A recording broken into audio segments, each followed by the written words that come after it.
오늘 하나님 말씀은 열왕기하 5장 1절로 14절까지 말씀입니다.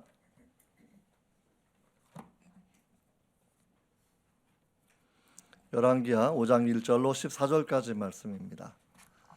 제가 한 절, 여러분들이 그 다음 절 우리 함께 교독하도록 하겠습니다. 아람 왕의 군대 장관 나아만은 그의 주인 앞에서 크고 존귀한 자니 이는 여호와께서 전에 그에게 아람을 구원하게 하셨음이라. 그는 큰 용사이나 나병 환자더라.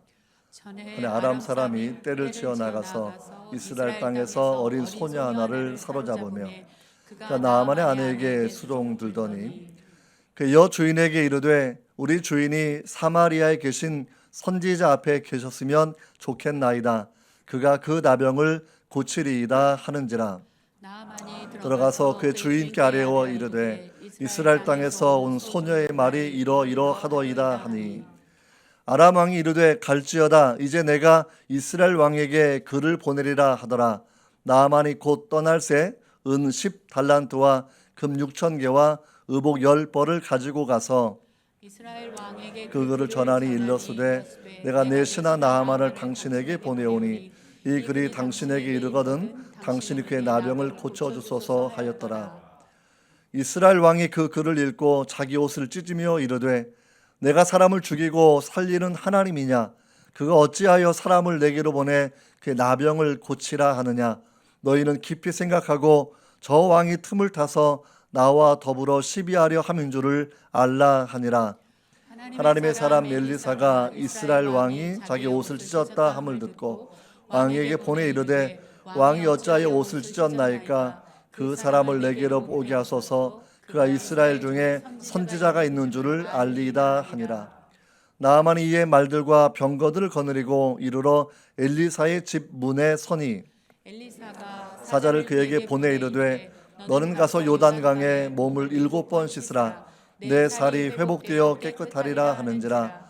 나아만이 노하여 물러가며 이르되 내 생각에는 그가 내게로 나아와서 그의 하나님 여호와 이름을 부르고 그의 손을 그의 부위 위에 흔들어 나병을 고칠까 하였도다. 다메섹강 아나바와 바르발은 이스라엘 모든 강물보다 낫지 아니하냐? 내가 거기서 몸을 씻으면 깨끗하게 되지 아니하랴 하고 몸을 돌려 분노하여 떠나니 그의 종들이 나와서 말하여 이르되 내 아버지여 선지자가 당신에게 큰 일을 행하라 말하였다면 행하지 아니하였으리이까? 하물며 당신에게 이르기를 씻어 거룩 깨끗하게 하라 함이리이까 하니 나아만이 이에 내려가서 하나님의 사람의 말대로 요단강에 7번 몸을 잠그니 그의 살이 어린아이의 살같이 회복되어 깨끗하게 되었더라. 아멘. 아멘. 기도하겠습니다. 하나님 감사합니다. 오늘도 주의 거룩한 말씀을 대합니다. 이 거룩한 말씀 앞에 우리 자신이 드러나게 하시고 우리가 하나님 앞에 순전한 성도로 아름다운 성도로 살아갈 수 있도록 은혜를 더하여 주시옵소서. 주의 성령께서 각 성도의 마음 가운데 이 말씀을 비추어 주시고 깨닫게 하셔서 영의 양식 되게 하시며 기도의 제목 될 수 있도록 도와주시옵소서. 예수님의 이름으로 기도합니다. 아멘. 교회에서 가장 중요한 것은 하나님의 임재입니다. 할렐루야. 우리 예배하고 또 모여 있을 때 주님의 가득한 은혜의 임재를 느끼면서 참 마음의 기쁨이 넘쳤습니다. 예수님이 말씀을 전하실 때에 사람들이 이렇게 얘기를 해요.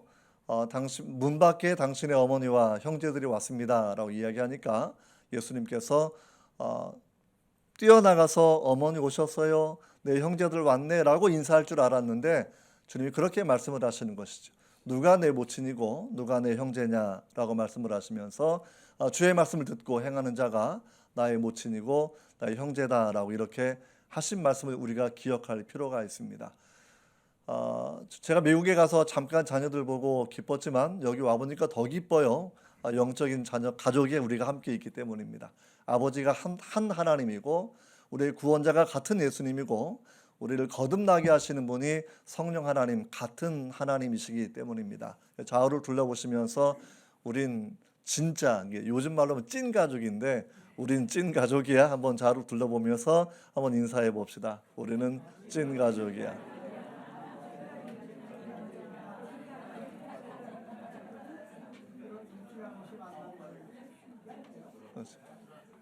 자녀들 보면 엄마 닮았냐, 뭐 아빠 닮았냐 반탁반탁 이야기하는데 우리가 성부 하나님, 성자 예수님, 성령 하나님을 닮아서 사실 주님의 붕어빵이다 여기를 믿습니다.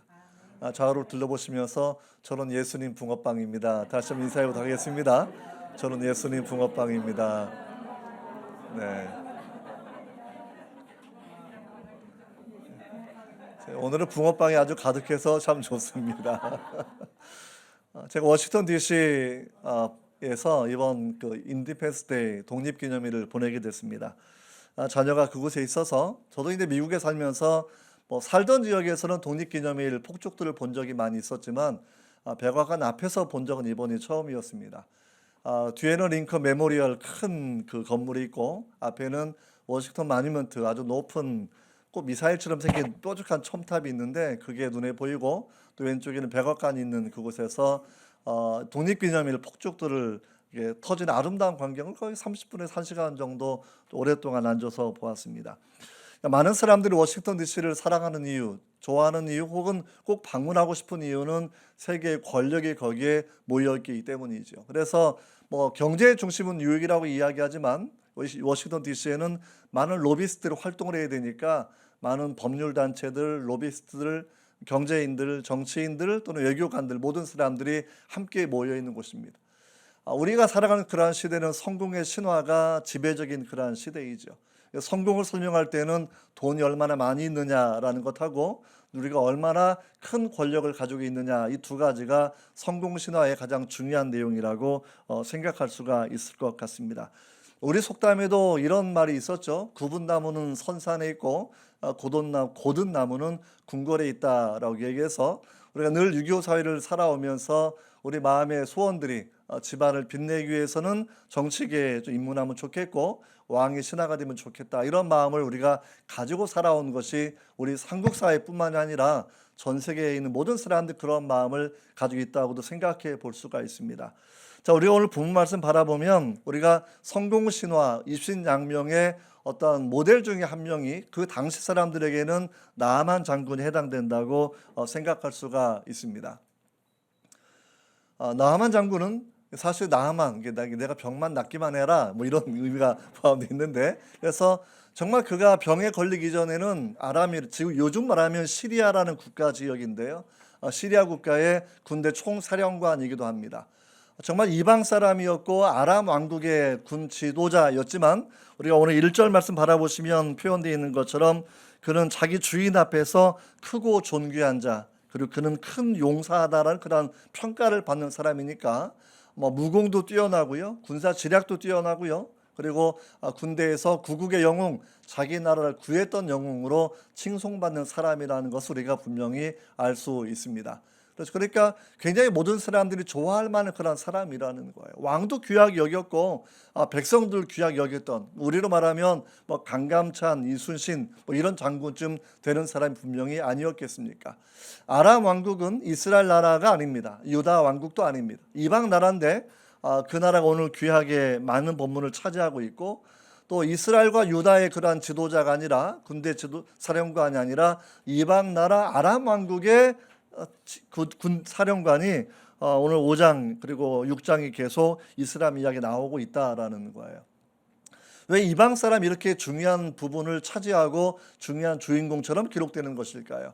우리가 열왕기를 쭉 읽어본다고 치면 하나님이 정말 싫어했던 지도자가 아합 왕인데 이 아합 왕을 전쟁 중에 죽였던 사람이 나하만 장군이라고 유대인은 그렇게 기록을 하고 있습니다. 탈구벽이라든지 다른 번역본도 그런 내용을 정확하게 각주로 처리를 해 나가고 있고 그래서 이스라엘의 원수, 유대 왕국의 원수였던 아합 왕, 그러니까 영적으로 하나님의 선지자를 죽이고 살해하고 모든 백성들로 우상을 섬기게 했던 그 아합 왕을 죽였던 사람이니까 얼마나 영적인 하나님 앞에서 업적을 세운 사람이었겠습니까? 근데 오늘 이 본문 가운데에서 이 나하만을 주님이 특별하게 우리가 배우게 되는 이유는 여기에 몇 가지 중요한 부분이 있다라는 거예요. 한 가지는 성공신화, 입신양명을 이루었던 사람의 어떤 부족한 점 한 가지가 무엇인가 우리 그 생각을 해보는 내용이고요. 또 한 가지는 예수님이 나중에 이 사건을 인용을 하시는데 엘리사 시대에 너무 긴장하지 않으셔야 돼요. 우리가 살아가는 시대에는 흔들리는 나라이니까 뭐 가뭄이든지 또는 높은 열이든지 또는 어제도 보니까 전라도에서 이제 지진이 났었는데 저는 포항 지진도 겪었던 사람입니다. 또 LA 지진, 6.5 지진도 통과했던 사람인데 우리 인생은 주님께 달려 있는 것이지 너무나 염려 많이 하실 필요는 없습니다. 그래서 계속 손에 나가지고 다시 우리 하나님 말씀에 집중해서 우리가 말씀을 함께 생각해 보기를 원합니다. 자, 예수님이 이 사건을 들었던 이유는 이방 사람 나아만이 믿음을 가진 사람이었고, 그러니까 그 당시에 수많은 문둥병자가 있었지만 고침받은 사람은 나아만이 유일했다라고 하는 것이 주님의 평가였다라는 거예요. 반면에 그 말씀을 적용해 본다고 하면 당시 이스라엘에 많은 사람이 있었고 많은 환자가 있었지만 믿음 있는 사람은 없었다라는 겁니다. 우리가 이 땅을 살아가면서 중요한 것이 내가 하나님을 향한 믿음을 가지고 살아가고 있는지 아니면 성공신화에 묻혀 있어서 나도 성공한 사람 중에 한 사람이 되기 위해서 치열하게 그렇게 살아가고 있는지 우리가 오늘 말씀을 통해서 함께 적용해보고 우리를 각각 돌이켜보는 그런 시간이 되었으면 좋겠습니다.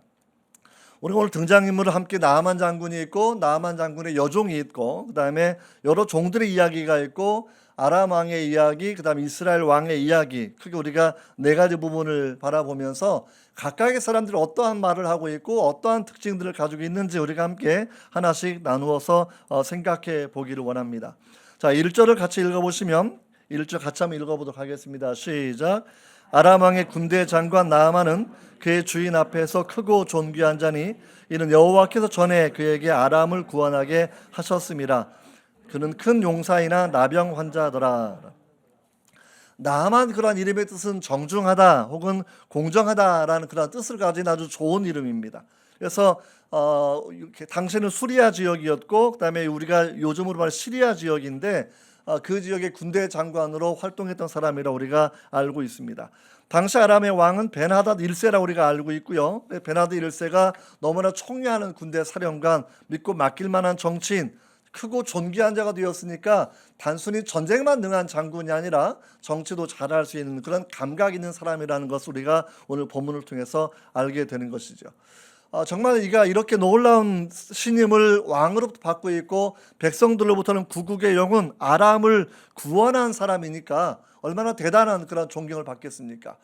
당시의 전쟁은 제로섬 게임이거든요. 그러니까 이긴 쪽이 모든 걸 다 갖는 것이고요. 지는 쪽은 그냥 승자의 자비에 따라서 살 수도 있고 혹은 다 죽을 수도 있고 이런 제로섬 게임, 승자 독식의 그런 구조가 당시 전쟁이었다고 하면 아람이란 나라를 구원했던 것은 참 놀라운 일이었다. 우리 그렇게 여러분 생각해 볼 수 있습니다. 정말 아람 왕의 군대 사령관으로 아합도 이겼고 나라도 구했던 사람이었지만 정말 성공신화의 롤 모델이 되었고 이신양명의 정말 대단한 업적을 이루었던 나아만이지만 오늘 본문은 1절 후반부에 딱 한 단어를 집어넣어요. 그는 큰 용사였는데 그러나 그는 나병 환자였더라라는 겁니다. 많은 사람들이 성공을 위해 살아가고 있고 그 성공의 신화의 대열에 끼어들려고 노력을 하고 있지 않습니까? 자, 우리나라 같은 경우에도 한국전쟁 때 1인당 소득 65불이던 때가 있습니다. 지금은 거의 3만 3천 불에 이르는 그런 나라니까 정말 개인별로도 잘 살게 되었고요. 그리고 국가 소득이 높아지면서 사실은 정치, 경제 모든 영역에서 입지전적인 많은 인물들이 사실은 나오게 된 것도 이런 한국 사회 발전 상황과 함께 연결시켜서 이해할 수 있는 그런 내용이라고 우리가 알 수 있습니다. 이번에 미국 가보니까 미국은 소득은 더 높더라고요. 소득은 거의 한 8만 5천 불 가까운 1인당 GDP가 그런 나라이죠. 근데 소득이 높은데 영적인 공허가 그 나라에 가득합니다. 우리 한국이 소득이 1인당 3만 3천 불인데 영적인 공허함, 실존주의적 공허함이 우리 사회에 가득하다는 것이죠. 우리 어른들이 생각해 보면 옛날에 보릿고개가 있지 않았습니까? 저도 촌에 살았는데 저희 촌 동네만 해도 거린들이 옛날에 있었거든요. 거린들이. 깡통 들고 다녔던 거린들, 드라마에만 나오는 게 아니라 실제 동네에 그런 거린들이 모여서 삼삼오오 동량을 얻고 밥을 먹었던 장면이 어릴 때 내 눈에 기억이 나거든요. 수출 1,000만 불 달성 프랭카드 걸렸던 초등학교 고학년 시절이 생각이 나고, 그 이후에 정말 하나님 은혜 가운데 정치적으로 민주주의 이루어왔고, 그리고 군사력도 많이 성장했고 경제력도 엄청나게 성장해서 세계 경제 10위 이렇게 해당되는 경제 대국이 분명히 되었다라는 우리가 알 수 있어요. 이만하면 정말 잘 사는 사회이고 병원도 좋고 건물도 좋고 시설도 정말 좋은데, 많은 청년들은 실존주의 공허, 조현증, 우울증, 자살 충동 이런 느낌을 가지고 살아가고 있다라는 거예요. 예전 사람들이 바라보면 이해가 안 되죠. 얼마나 지금 좋은 시대인데 배가 불러서 지금 헛소리하는 거지라고 생각할지 모르겠지만, 많은 젊은 청년들은 실제 그런 마음을 가지고 살아가고 있습니다. 펜실버니아 대학교에서 문화 인력 가르치는 교수 같은 경우에도 수업 시간에 헬조선 이 말을 그 양반이 알아가지고 실제 한국 학생들을 초대해서 사례 발표를 시켰던 걸 제가 함께 본 적도 있습니다. 이렇게 잘 사는 사회인데 왜 헬이 이제 지옥 혹은 저주를 담은 그런 의미인데, 그러니까 차라리 망해버리면 좋겠다 이런 마음을 가진 거 헬조선 이런 내용이거든요. 왜 그런 마음을 갖게 되는 것일까? 비오는 정말 결혼을 하지 않겠다 이런 사람이 늘어가고 있고, 아이도 낳지 않겠다 늘어가고 있고, 또 이 땅을 떠나고 싶다라는 사람이 늘어가는 이것을 우리가 바라보면서 도대체 이런 화려한 문명의 이면에는 도대체 어떠한 잘못이 있길래 그러한 마음을 갖게 되는 것일까? 우리가 이 부분을 함께 생각해 보면 좋겠습니다. 나병, 한세시병, 성경은 늘 이것을 죄의 상징처럼 다루고 있거든요. 그럼 나병, 정말 나아만이 성공신화를 이루었는데 나병 하나가 그냥 한 가지 작은 문제가 아니라 모든 성공신화를 무너뜨리는 아주 큰 문제라는 거예요. 대단한 사람인데 그는 나병 환자였더라. 내가 정말 정치 경제의 모든 영역에서 엄청난 업적을 이루었는데 그러나 그는 나병 환자였더라. 나병은 성경은 죄를 상징하는 그러한 특징을 우리에게 보여주고 있습니다. 여러분, 죄가 무엇이겠습니까? 너무 성경적인 의미만 생각하지 말고 우리가 심리학적인 차원에서 죄를 좀 간단하게 생각해 보면 좋을 것 같아요. 죄라고 얘기하는 것은 자신을 신격화하는 그러한 특징들을 분명히 가지고 있습니다. 자기를 교만하게 내세우는 것이고, 한 분야의 전문가가 다른 모든 분야의 전문가처럼 자신이 이루었던 사회적, 경제적, 정치적 업적을 통해서 아주 굉장한 현자처럼 살아가려고 착각하는 것, 이것이 자기 신격화하는 죄의 특징이라고 우리가 그렇게 여러분 생각할 수가 있겠죠. 또 한 가지는 돈을 통한 권력, 돈을 통한 어떤 성공, 권력을 통한 성공, 이런 걸 통해서 거짓된 행복감에 빠질 때가 많이 있다라는 거예요. 그래서 끊임없이 돈을 벌려고 하는 이유, 끊임없이 권력을 얻으려고 하는 그런 이유, 왜? 계속 그런 성취를 통해서 나의 존재가 인정받고 존재가 인정되는 걸 통해서 자신의 정체성이 형성되는 것이 자기 심리적인 사이클이기 때문입니다. 그러니까 스포츠 선수들 열심히 계속해서 운동하고 또 운동하고, 가수들도 계속해서 그렇게 활동을 하고 있고, 왜냐하면 끊임없이 대중 앞에서 자신의 존재감이 인정되어야 내가 살아갈 만하고 내가 좋은 사람이라는 그러한 신화로 자신을 포장할 수 있기 때문이 아니겠습니까? 여러분, 그런 맥락 가운데서 자신의 성취를 강박적 이런 증세를 가지고 계속 추구해 나가는 것이겠죠. 그냥 적당한 만족이라는 것이 없는 거예요. 우리가 구약 성경 바라보면 에스더서에 하만이라는 그 이방 지도자가 나오게 됩니다. 왕 밑에 최고의 권력자가 되었던 사람이에요. 그 정도면 그냥 만족하고 살면 되는데 100% 모든 사람이 자신에게 자신을 신격화하고 굽신거리는 상황을 염두에 두기 때문에 지나가다가 그냥 무시해도 되는 사람 하나, 모르드게가 인사를 하지 않으니까 결국 마음에 분노가 일어나게 되고, 그 분노를 조절하지 못해서 결국은 오히려 자기가 죽게 되는 그런 역설적인 모순을 그가 겪지 않습니까? 우리가 이런 걸 바라보면서 성공 신화가 결국은 사람들의 평판을 통해서 자기가 어떤 존재감을 인정받는 것인데, 우리는 그 자체가 비성경적인 구도라고 생각할 수가 있습니다. 이게 세상 사람들은 어찌 성취하고 성취를 통해서 액날리지못 인정받는 것이 시작이라고 치면, 그리고 거기에서 자신의 정체성이 형성된다고 치면, 성경은 거꾸로 가는 거거든요. 우리가 하나님의 자녀라고 하는 정체성을 먼저 성립해주고 그 이후에 소명을 통해서 일을 하게 하고 그 일을 하는 걸 통해서 우리가 하나님 앞에서 하나님의 자녀로 하나님의 종으로 살아가는 그런 일들. 그러니까 하나님 자녀의 정체성이 더 중요한 것이죠. 우리가 예수님의 붕어빵이 더 중요한 것이고 우리가 얼마나 많은 일을 했느냐는 두 번째 영역이라는 거예요. 세상 사람 거꾸로겠죠. 내가 얼마나 많은 업적을 이루었느냐를 통해서 내가 정말 대단한 사람이다 이렇게 생각하는 경향이 세상의 방식이기 때문입니다. 우리 나하만의 문둥병 1절을 바라보면서 그는 큰 용사였는데 그는 주인 자기 왕 앞에서 크고 존귀한 자였는데 하나님도 그를 사용해 주셔서 구국의 영웅으로 일하게 해주셨는데 그러나 그는 나병 환자였더라 라고 얘기하는 것처럼 우리도 이 부분에서 함께 생각할 부분이 있습니다. 이사야 57장 21절을 바라보시면 내 하나님의 말씀에 악인에게는 평강이 없다, 평강이 없다, 만족함이 없다. 끊임없는 성공을 위해서 노력하는 그런 사람들의 특징들을 살펴볼 수 있는데 그러나 그 한 가지 나병 환자가 죄라고 치면 죄가 사람들을 가리지 않고 무너뜨리는 것 이게 죄는 고위 높은 사람 낮은 사람 가리지 않습니다. 죄는 남자 여자를 가리지 않아요. 죄는 무차별적으로 모든 사람들 모든 가정 모든 국가를 무너뜨리려고 다가오는 그런 부분이 아니겠습니까? 미국에 잠깐 독립기념일 보내면서 사실은 많은 묵상들을 했습니다. 이 나라가 200여 년 지나가면서 토크빌이 그의 책 미국의 민주주의의 책을 썼던 것처럼 청교도의 정신이 그 국가 시민들의 연대감 윤리적 연대감을 성립하게 했고 그런 윤리적 믿음이 윤리를 만들어내고 윤리가 정치를 만들어내서 하나님 앞에 소명을 가진 그런 나라로 세웠던 것들을 토크빌이 기록을 하고 있는데 이제는 국가는 부강해졌고 세계 최고의 천조국 그러죠. 엄청난 국방비를 투여해서 세계 최고의 국가가 되었다고 이야기하지만 가장 중요한 청교도의 신앙이 무너져버린 현실들을 바라보면서 마음이 너무나 많이 아프더라고요. 버지니아에서도 제가 말씀을 3군데 전하고 또 8시간 운전하고 내려가서 또 아틀란타에서 또 하루 종일 4번 동안 말씀을 그렇게 전했던 때가 있습니다.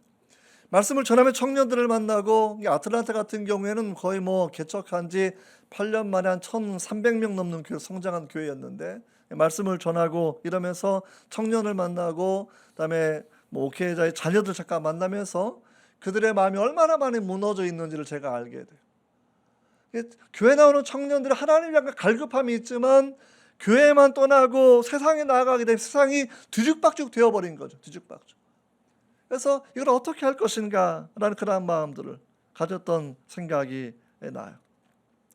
아무튼 여러분들 이걸 바라보면서 사실 우리 마음 가운데에도 어쩌면 소명과 관계없는 허영심도 있을 수 있겠죠. 저게 정치학 공부를 하면서 한국에서 제가 한때는 게 국회의원도 해보고 그다음에 대통령도 해볼까 이런 꿈을 저도 소박하게 가졌던 때가 있었습니다. 그래서 이제 대통령 꿈은 포기한 지 오래가 되었지만 그래서 근데 다행히 이번에 가면서 이제 그 버지니아에 있는 교회 한 1,000명 정도 모이는 교회였는데 말씀을 전하면서 대통령 통역자가 제게 붙어가지고 통역을 동시에 이중언어로 설교를 했는데 그래서 대통령 못했지만 대통령 통역자가 통역하니까 대리만족을 조금 얻었던 것도 분명히 있습니다. 우리나라에서 김대중 노무현 대통령 때 통역했던 분이고 또 이번에 윤석열 대통령 왔을 때도 통역을 했던 분이니까 아주 그 분야에서는 탁월한 사람인데 아무튼 기호 1번 김기호 꿈은 잃어버렸지만 하나님 아무튼 이렇게 통역자를 통해서 간접적인 만족을 얻은 것도 있어요. 근데 그걸 생각해 보면서 목사인 내 마음에도 세상에 물론 신앙으로 포장되어 있었지만 나의 소명과 관계없이 하나님의 뜻과 관계없이 내가 하고 싶었던 일들은 분명히 있었다라는 거죠. 내가 저 분야의 두각을 좀 나타내고 싶고 그래도 제가 연대 대학원에서 학생회장 정도는 했는데 제가 학생회장 할 때에는 제가 마이너스 통장 제가 은행 가서 신분증 딱 보여주니까 마이너스 통장 1억 원짜리를 만들어 주더라고요. 그래서 이제 연대 대학원 학생회장의 지위가 그만큼 높았구나 생각도 당시에 물론 1억 원 쓴 적은 없습니다. 갚을 길이 없기 때문에. 그래서 아무튼 그 일을 진행해 세상이 그렇게 권력지향적이고 정말 재물지향적인 것 이 사회 구조를 살아가면서 우리 크리스찬도 거기에 물들어 살 때가 여러분 많이 있지 않겠습니까? 나만 자고 내를 통해서 설명해 주는 것은 우리도 은연중에 물들었던 성공신화의 그 허점들을 보여주시면서 아무리 사람이 성공으로 포장되어도 돈으로 권력으로 포장되어도 인생의 실존의 한계는 너무나 분명하다라는 거예요. 죄의 문제는 극복할 수가 없습니다. 당시에 문둥병은 아무도 극복할 수 없었던 것처럼 그가 국방장관, 군대 총사령관, 왕의 신임을 갖는 최고의 정치적 지위를 가지고 있어도 그가 모든 재물을 동원하고 권력을 동원해서 최고의 의사를 동원해서 그 몸이 치유받기를 원했었지만 그 누구도 문둥병을 치료하지 못했던 것처럼 죄라고 하는 것은 다른 어떠한 걸로도 치료될 수 없는 점이라는 거예요. 모든 사람이 한 방에 무너지는 것, 요즘 말로 훅 하면 날아간다고 이야기하고 있는데 정치인이 한 방에 날아가는 것, 경제인이 한 방에 날아가는 것, 가정이 한 방에 깨질 수 있는 것, 이 죄 때문에 넘어질 때 여러분 부부관계도, 부모와 자녀관계도, 사회도, 국가도, 학교도 여러분 그렇게 무너질 수 있지 않겠습니까? 성공신화는 결코 사람을 진짜 행복하게 해줄 수 없다라는 거예요. 입신양명의 꿈을 이루어도 진짜 영혼의 평강을 가져올 수 없다라는 겁니다. 이것이 나하만을 통해서 우리에게 주시는 하나님의 첫 번째 말씀이라고 생각할 수가 있습니다. 여러분 두 번째는 이 작은 계집종 이야기인데 2절을 바라보시면 이렇게 되어 있습니다. 같이 한번 읽어보도록 하겠습니다. 시작. 아람 사람 떼를 지어 나가서 이스라엘 땅에서 어린 소녀 하나를 사로잡음에 그가 나아만의 아내에게 수종들더니, 이 번역 성경이 점점 인권을 반영하니까 어린 소녀, 이게 굉장히 아름다운 표현입니다. 옛날 성경이 좀 맞아요. 어린 계집종. 이게 급습한 공격한 전사들을 통해서 포로로 끌려온 다른 나라 여자아이니까 그냥 종으로 잡혀온 거거든요. 종으로 잡혀온 거. 뭐 일꾼으로 그 워킹 퍼밋 받아가지고 근로비자 받아서 온 것이 아니라 그냥 포로로 노획되어 온 사람이라는 거고요. 포로로 노획되어 온 과정 가운데서 마을이 박살나고 아마 자기 가족과 생이별하고 어쩌면 자기 가족과 자기 친척들과 마을 사람들이 잔인하게 살육당하는 것도 보았던 사람이 이 어린 소녀의 경험이라고 생각할 수가 있습니다. 근데 하나님이 일하시는 방법 정말 놀라운 건 뭐냐면 권력을 얻고 군대 지휘관이 되었던 나하만을 그 문제를 해결하는 데는 가장 작은 소녀, 이 작은 계집종을 통해 하나님께 일을 그렇게 하셨다라는 거예요. 여러분 반지의 제왕이라 아주 유명한 영화가 있습니다. 이번에도 한번 아이들 함께 그 비디오를 구해서 함께 봤는데 처음 시작할 때 재밌는 문구가 나와요. 반지가 12개가 있는데 반지를 가지는 사람이 모든 걸 가지는 거니까 결국 사람들이 반지를 가지려고 그렇게 노력을 많이 하고 또 한편에서는 반지를 이제 없애려고 하는 또 의로운 사람이 또 한쪽에 따로 있는 것이죠. 이 반지에 대해 얽혀져 있는 것, 역사는 전설이 되고 전설은 신화가 되었다라는 게 처음에 이제 영화가 시작될 때 나오는 그런 문구 중에 하나가 되는 거거든요. 이게 히스토리가 레전드가 되고 레전드가 신화를 낳은 것. 그러니까 사람들이 헛된 신화에 빠져서 저 반지만 가지면 내가 최고의 권력자가 될 수 있으니까 그걸 가져보려고 친구들 간의 우정도 깨고 신우도 깨고 다른 사람들을 무차별하게 살육하면서 그렇게 갈망의 노예가 되어 있는 걸 보여주는 것이 그 소설의 가장 중요한 내용이겠죠. 또 한편에서는 호빗을 통해서 이것을 이제 원래 그 만들어져 있던 곳에 보내가지고 녹여 없애버리는 그 일을 통해서 결국 그게 얼마나 그 신화가 헛된 것인지를 보여주는, 그 갈망이 헛된 걸 보여주는 그런 내용이 그 영화의 중요한 내용입니다. 여러분 나하만의 문제는 사실 죄의 문제라고 치면 죄의 문제가 해결되어야 참된 행복이 다가오고 참된 정체성과 참된 존귀함이 다가온다라는 거죠. 이게 복음과 관계가 없다고 치면 사람은 존엄성도 다르게 이해를 해요. 헌법은 행복 추구권을 인정합니다. 여러분 행복하게 사셔야 돼요. 헌법은 인간의 존엄성을 인정해주고 있습니다. 근데 사람은 이 존엄성을 성경을 통해서 바라보면 예수님의 붕어빵, 하나님의 붕어빵이 내 존엄성의 근거가 되는 것인데 세상 사람들은 존엄성은 돈과 권력을 통해서만 이해를 한다라는 거예요. 돈이 있으면 존엄하고 돈이 없으면 존엄하지 않은 겁니다. 이름을 얻으면 존엄하고 이름을 얻지 못하면 존엄하지 않은 겁니다. 그러니까 그런 성공신화를 통해서 어쩌면 제 마음에 가장 안타까운 사람 중에 하나가 요즘에 문득 손흥민이라는 생각 가끔 들더라고요.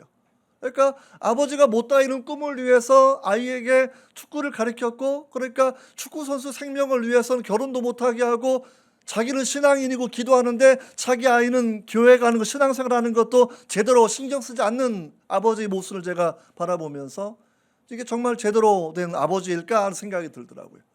얼마 전에 국민일보에서도 뭐 손흥민의 아버지 무슨 옹 이래가지고 이제 뭐 기도하는 내용이 잠깐 나와 있었는데, 본인이 기도한다고 해서 정말 신앙이 중요하다고 하면 자기 자녀도 신앙을 가르쳐주고 또 예배할 수 있어야 되고, 그 다음에 아름다운 가정을 이루고 청년 때 살아가야 되는데, 축구 선수 인생에 보통 뭐 연령에 따른 그 손실이 있으니까 최고의 경지에 올라가기 위해서 결혼도 하지 말고 이렇게 말하는 부부를 바라보면서 그 아버지도 역시 성공신화에 얽매인 건 아닌가 하는 그런 안타까운 마음이 그렇게 들더라고요.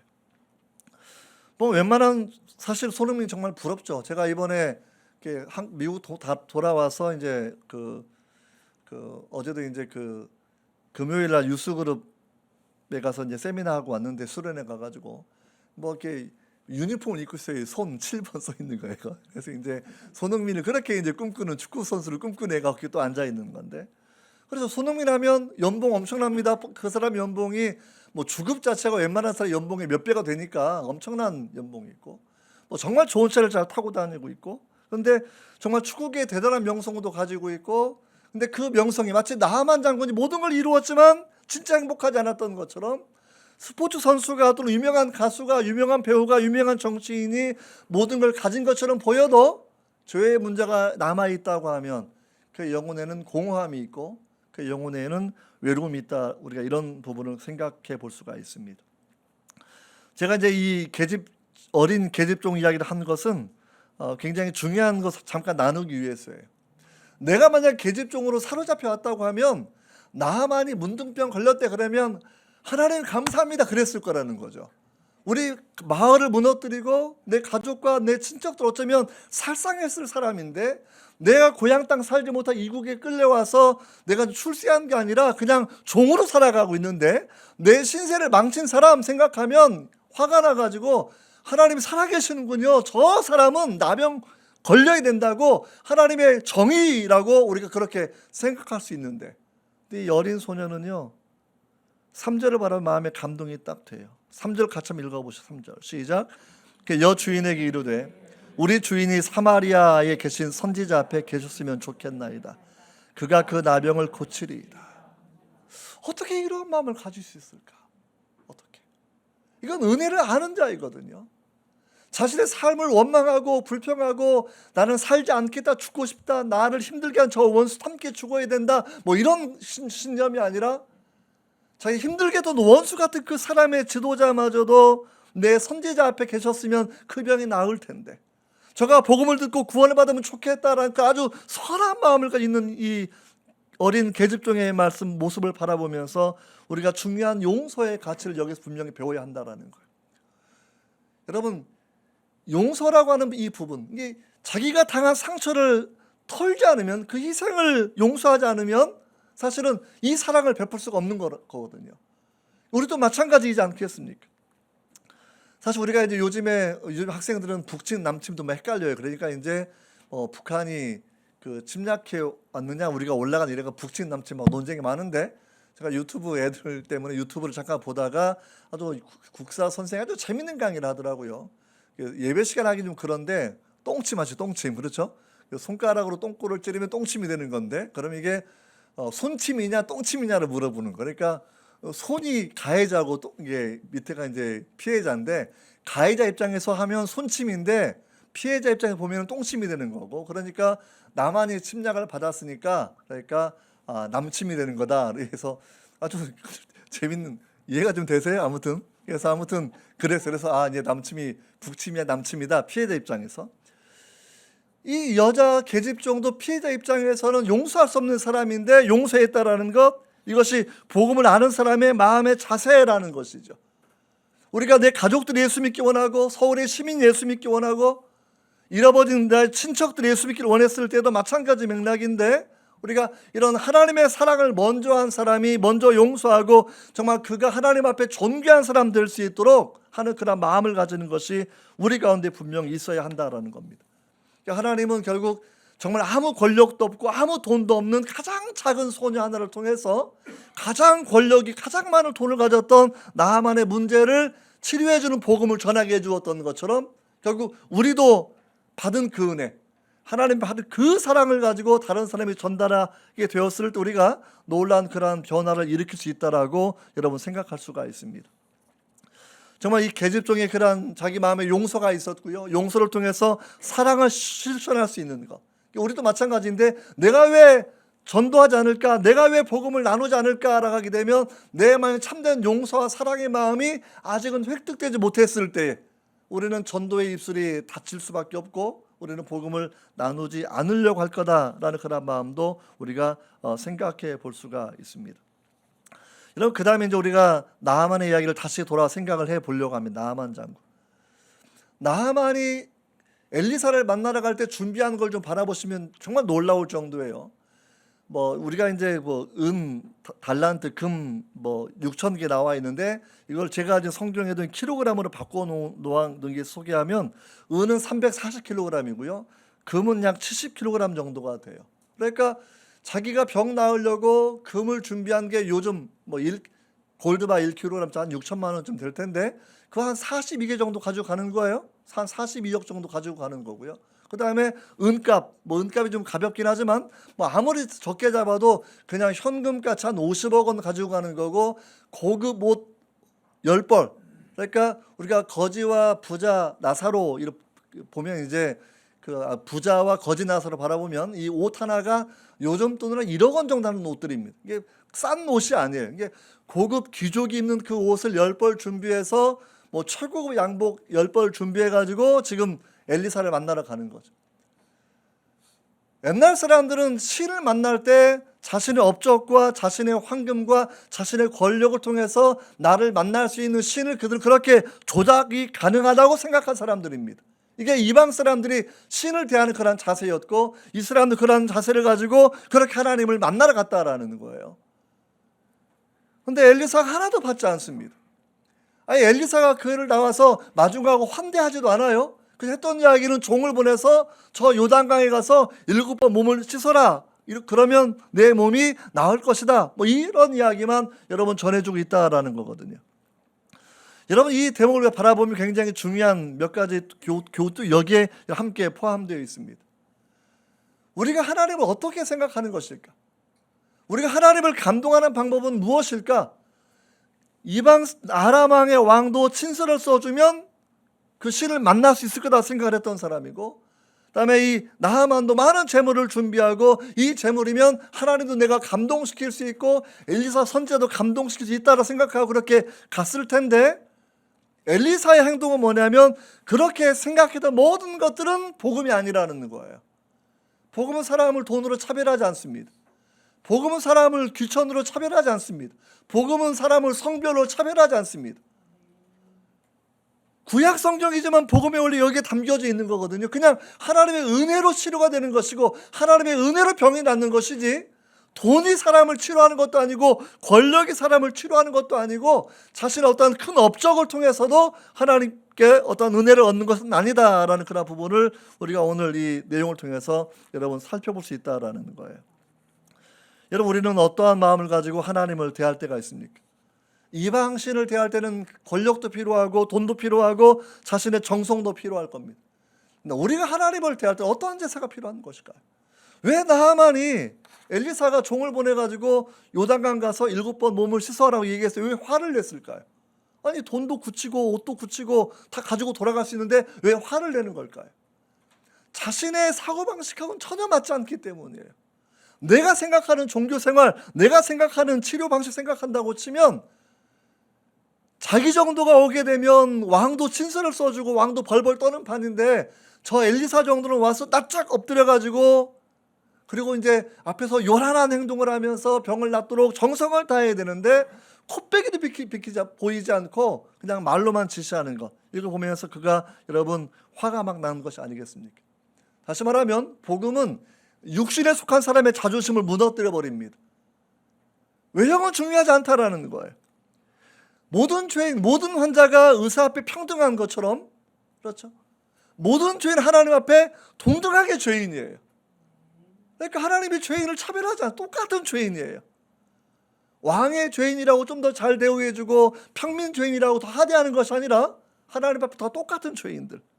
그래서 내가 더 존귀한 대접을 받아야 된다라고 생각했는데 그 자체가 죄악의 결과였다라는 것이고, 복음의 치유의 방식, 하나님의 치유의 방식은 업적 지향적인 삶을 살아왔던, 치열한 전쟁의 승리를 위해 살아왔던 나하만이 바라볼 때 너무 엉뚱한 이야기예요. 쉽게 말하면 그 요단강이 큰 한강 같은 큰 강이 아니에요. 요단강 가보면 되게 조그만 강, 조그만 개울가에 가서 물장구 치고 놀래는 거, 쉽게 말하면 물장구 치고 놀래는 거. 몸 7번 담고 물장구. 저도 이제 어릴 때 개울에 가서 그 수영할 때 보면 이제 물이 깊지 않으니까 그냥 가가지고 손으로 헤엄치고 뭐 이렇게 다니고 그러지 않습니까? 물장구 7번 치면 뭐 병이 낫는 것, 이게 나만 이해할 수 없는 그런 방식이었다는 거죠.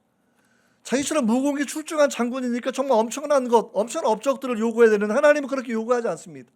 왕이든지 장군이든지 보통 사람이든지 하나님은 말씀에 대한 순종을 원하시는 거예요. 우리가 하나님을 만나는 방식은 말씀을 통해서입니다. 엘리사 선지자에 전해지는 말씀을 통해서만 하나님을 만날 수 있다는 것이죠. 그 말씀을 듣고 순종하는 것이 하나님의 은혜를 경험하는 유일한 방법이라는 거예요. 여러분, 신약 성경과 똑같은 그러한 내용이거든요. 그가 치유를 받기 위해서 제가 말씀드린 것처럼 금을 42억 원 정도를 가지고 오고, 은을 330kg, 340kg 정도를 가지고 오고, 최고급 옷 어쩌면 수천만 원 넘는 그 옷을 10벌 가지고 왔고, 수많은 군대와 수행원을 대동하고 왔지만 하나님은 앞에서 똑같은 사람이었고, 그가 죄가 해결되는 것, 그의 병이 치료받는 것, 모든 것은 하나님 말씀 앞에 순종하는 것이다 라고 하는 것을 명확하게 여러분 설명하는 것이 오늘 본문의 내용이라는 거예요. 여러분, 우리가 이걸 우리 삶에 그렇게 적용해 보기를 원합니다. 한번 내용을 이제 3가지 정도로 간단하게 정리해 보려고 합니다. 어떻게 하나님 앞에서 문제가 해결될 수 있는 것일까요? 더 많은 업적, 더 많은 권력, 더 많은 돈이 아니라 이제는 말씀으로 돌아가야 되는 거예요. 하나님 말씀에 집중하는 겁니다. 13절을 바라보시면 저가 처음에 반항했을 때 그 종들이 이야기합니다. 선지자가 당신을 명하여 큰 일을 행하라 하였다면 행하지 아니하였겠습니까? 하물며 당신에게 이르시기를 씻어 깨끗하게 하라 했는데 뭐가 문제입니까? 라고 그렇게 말씀한 걸 우리 기억해야 돼요. 여러분, 신명기 30장 11절 바라보시면 모세가 이렇게 이야기합니다. 내가 오늘날 내게 명한 이 명령은 어려운 것이 아니요 먼 것도 아니다 라고 말씀을 하고 있는 거죠. 한번 같이 읽어볼게요. 시작. 내게 명령한 이 명령은 내게 어려운 것도 아니요 먼 것도 아니다. 예수님이 또 이렇게 말씀하시죠. 실로암에 있는 맹인에게 말씀하시기를 실로암 못에 가서 씻어라, 그럼 낫는다 이러는 거예요.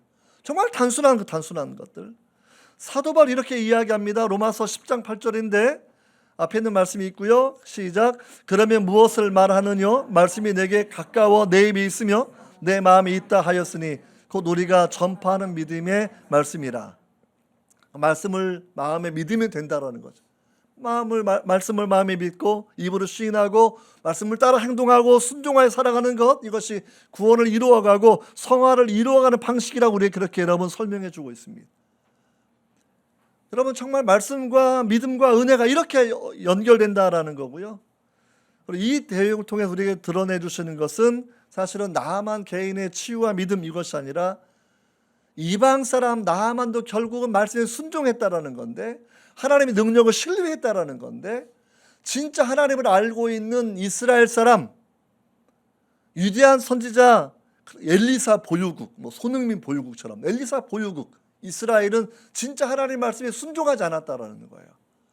이방 사람 나하만도 순종하고 병 낫기를 원했고, 방식은 좀 잘못되었지만 결국 말씀에 순종하고 그의 나병의 치유가 되었다고 하면, 당시 수많은 나병 환자가 이스라엘에 있었지만 어떠한 사람도 치유받지 못했다는 겁니다. 그들도 하나님을 알지 못하는 것이겠죠. 여러분, 우리가 중요한 건 바로 이러한 내용들입니다. 우리가 하나님을 어떻게 알고 계시는 겁니까? 내가 만드시는 중요하지가 않아요. 성경이 말씀하는 신이 중요한 겁니다. 내 경험에 따라 하나님을 허수아비로 만들어내는 것이 아니라 성경이 말씀하시는 창조의 주, 성경이 말씀하신 삼위일체 하나님, 성경이 말씀하신 예수 그리스도의 구원과 십자가, 여러분, 그것이 여러분 가장 중요한 신앙의 내용이 분명히 아니겠습니까? 여러분, 십자가는 하나님의 지혜입니다. 왜 지혜이냐면 너무나 쉽기 때문이에요. 구원받는 게 어렵지 않습니다. 뭐 불교 스님처럼 동한 거, 뭐 하한 거 들어가 가지고 뭐 몇 달씩 수행하는 것이 아니라 우리 너무나 단순해요. 하나님 앞에 내가 죄인인 걸 인정하면 되는 거고요. 그 죄가 용서받는 길은 나의 수행을 통해서, 나의 고행을 통해서가 아니라 십자가에 이루어진 그 사랑을 내가 믿고 십자가의 보혈의 공로를 믿으면 내가 죄 사함 받는 것, 죄 사함을 통해서 하나님의 자녀가 되는 것, 요한복음 1장 12절에 말씀하신 것처럼 영접하는 자 곧 그의 이름을 믿는 자에게는 하나님의 자녀가 되는 권세를 주셨다라는 말씀을 하고 있는데, 여러분 정말 예수 믿으면 구원받는 것. 그러니까 불교인들이나 요가를 하는 힌두교인들이 이거를 이해를 못하는 거예요. 수행을 통해서 구원을 이루어야 되는데 기독교는 믿음을 통해서 구원을 말하기 때문입니다. 우리는 고행이 필요하지 않습니다. 마틴 루터가 구원의 은혜를 얻어보려고 고행을 그렇게 종교개혁전에 정말 무릎으로 계단을 올라가기도 하고 오래 금식을 하기도 하고 오랜 수행을 하기도 했지만 그게 자기한테 믿음의 은혜, 구원의 은혜를 주지 않는 걸 본인이 알게 되지 않았습니까? 결국 저가 로마서 1장을 읽고 오직 의인은 믿음으로 산다라는 그 놀라운 고백을 하게 되면서 믿음의 본질, 신앙의 본질을 얘기해 주는 것처럼 여러분 우리도 그 신앙의 복음의 본질로 분명히 바로 들어가야 한다라는 거예요. 요점은 이겁니다. 하나님의 구원은 값없이 받는 은혜입니다. 돈을 조금 내고 얻는 치료가 아니라 그냥 하나님의 은혜가 구원이란, 거저 주시는 그 은혜, 너무나 귀해서 사람의 금과 은을 가지고서는 대금을 지불할 방법이 없습니다. 너무나 귀한 거기 때문에 하나님이 지불을 다 하시는 거고요. 우리는 값없이 와서, 돈 없이 와서 그저 하나님의 은혜를 구하면 되는 거죠. 목마른 자들아 내게로 와서 포도주와 젖을 돈 없이 값없이 와서 사서 마시라는 거거든요. 이것이 우리가 여러분 해야 되는 것이 분명히 아니겠습니까? 우리 오늘 이 말씀 바라보시면서 저는 우리 시대의 성공의 신화의 한계를 오늘 본문을 통해서 함께 나눠보면 좋겠어요. 나만 정말 대단한 사람입니다. 군사적 업적, 뛰어난 무공, 그리고 수많은 재물, 병락교에 준비한 재물이 한 50억 원이 넘으니까 여러분 그게 50억 원이면 자기 원래 본 재산은 얼마쯤 되겠습니까? 왕의 신임을 받은 그 사람, 하나님은 그 사람도 똑같이 말씀으로 대해 주셨고, 우리 신약성경 시대에 우리 한국도 많은 사람들이 성공신화를 쫓아 살아가고 있지만 성공신화 이면에는 만족되지 않는 갈망이 있고, 만족되지 않는 갈망은 돈이나 권력을 더 얻어서 채워지는 것이 아니라 하나님을 만나야만 만족되는 갈망이라는 거예요. 예수님을 만나야만 해결되는 갈망이라는 거예요. 이게 C.S. 루이스가 사람의 갈망을 두 가지로 설명하거든요. 하나는 이 땅에서 얻는 갈망이죠. 먹어야 되고 벌어야 되고 누려야 되고, 이런 갈망은 이 땅에서 주는 갈망입니다. 사람에게는 초월적인 갈망이 있어요. 영원한 세계를 향한 갈망, 창조주를 향한 갈망, 우리 구원의 주님을 향한 그 갈망, 여러분 그 갈망은 주님을 만나야만 해결되는 겁니다. 여러분 우리가 신앙생활하면서 가장 중요한 건 바로 여기에 있는 것이겠죠. 예수 그리스도를 우리가 만나야 되고, 예수님을 만나서 하나님의 자녀가 되고, 비로소 그 과정에 이르러야만 진짜 우리가 하나님의 형상을 가진 성도가 되고, 늘 좌우를 둘러보면서도 우리가 하나님의 얼굴을 보여줄 수 있는, 하나님의 마음을 보여줄 수 있는 이 여종처럼 복음을 나누어줄 수 있는, 정말 때로 용서하고 사랑해 줄 수 있는 그러한 우리가 전도자의 삶을 살 수 있을 것이라고 여러분 생각합니다. 이사야 53장 5절 말씀인데 우리 한번 읽고 함께 기도하는 시간을 갖도록 하겠습니다. 그가 찔림은 우리 허물 때문이요 그가 상함은 우리의 죄악 때문이라. 그가 징계를 받음으로 우리는 평화를 누리고 그가 채찍에 맞음으로 우리는 나음을 입었도다. 아멘. 아멘. 우리 한번 잠깐 우리 말씀을 생각하고 잠깐 기도하겠습니다. 우리도 성공하고 싶습니다. 우리도 이신양명하고 싶습니다. 그런 성공신화, 내가 이름을 떨치고 많은 돈과 권력을 얻으면 행복할 것이다라는 것, 그런 신화에 속지 않아야 합니다. 그런 예수 안에서 내 소명을 깨달아야 되고, 예수 안에서 주님과 동행해야 되고, 예수님 안에서 십자가의 복음을 내 직업을 통해서 나누고 섬기는 그러한 성도의 삶이 분명히 되어야 할 것입니다. 우리 한번 나아만의 입장을 생각해 보시고 또 계집종의 마음을 헤아려 보면서 우리가 복음 앞에 올바로 결단하기를 원합니다. 기도하겠습니다. 하나님 아버지, 이 시간도 저희가 마음을 열고 기도합니다. 세상에 많은 사람들이 정치, 경제, 연예인, 스포츠 선수들이 성공신화의 롤 모델로 소개되는 그러한 시대를 저희가 살아가면서 나도 그들처럼 이름 내고 싶고, 나도 그들처럼 명성 얻고 싶고, 나도 그들처럼 돈 벌고 싶고, 나도 그들처럼 멋진 차, 좋은 집 가지고 살고 싶은 마음에 지배되어 살아가고 있지는 않습니까?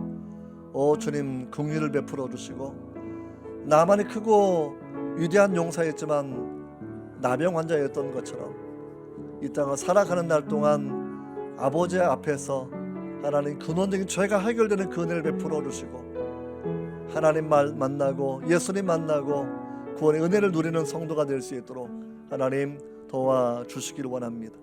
하나님 함께하여 주시옵소서. 하나님 긍휼히 여겨 주시옵소서. 하나님 아버지, 세상 사람들은 신화를 따라 살지만 우리는 말씀을 따라 살게 하옵소서. 세상 사람 헛된 명예를 구하지만 우리는 주님 앞에 착하고 충성된 종의 칭찬을 구하는 우리 삶이 되게 하여 주옵소서. 하나님, 나를 위한 삶이 아니라 계집종처럼 다른 사람을 살리는 삶이 될 수 있도록 은혜를 더하여 주옵소서. 십자가의 복음 거저 받았으니 거저 나누게 하시고 은혜의 복음 나누는 성도의 삶이 될 수 있도록 하나님 도와주시옵소서. 우리 마음이 분주하지 않게 하시고 요단강 7번 몸을 씻으며 하나님의 은혜와 말씀 능력을 깨달았던 나아만처럼 말씀에 순종하고 말씀을 사랑할 때에 주시는 그 은혜를 경험할 수 있도록 도와주시옵소서. 예수님의 이름으로 기도합니다. 아멘.